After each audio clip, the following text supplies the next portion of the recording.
सैयदना अली भी सैयदना उमर से बड़ी मोहब्बत करते थे। बुखारी और मुस्लिम दोनों में हदीस है।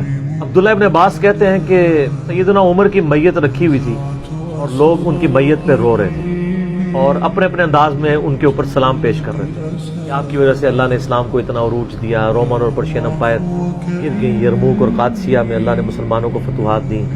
कहते हैं इतने में एक शख्स मेरे पीछे आके खड़ा हुआ, क्योंकि मैं भी मैयत के सामने बैठा हुआ था।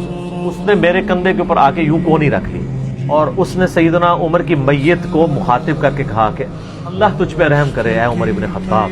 मैंने अल्लाह के महबूब सल्लल्लाहु अलैहि वसल्लम से बारहा सुना था, मैं अबू बकर और उमर फलां जगह गए, मैं अबू बकर और उमर दाखिल हुए, मैं अबू बकर और उमर निकले। मुझे उम्मीद थी कि तुम अपने उन दो साथियों के साथ जाके मिलोगे। कौन से दो साथी? सैयदना अबू बकर और सैयदना मुहम्मद रसूलुल्लाह सल्लल्लाहु अलैहि वसल्लम। और अल्लाह की कसम इस रुए अर्ज पे तुम वो शख्स थे कि मुझे ख्वाहिश है कि मैं तुम्हारे आमाल के साथ अल्लाह के हुजूर पेश हूँ।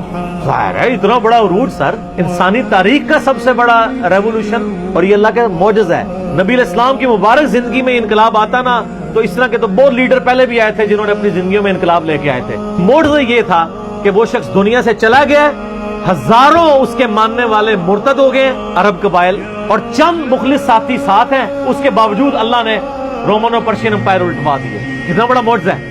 इब्न अब्बास कहते हैं वो जो शख्स मेरे यानी कंधे पे कोहनी रख के कर रहा था ना, तो मैंने जब उसको मुड़ के देखा तो वो अली इब्न अबी तालिब थे जो सैयदना उमर के बारे में ये कलिमात कहते हैं।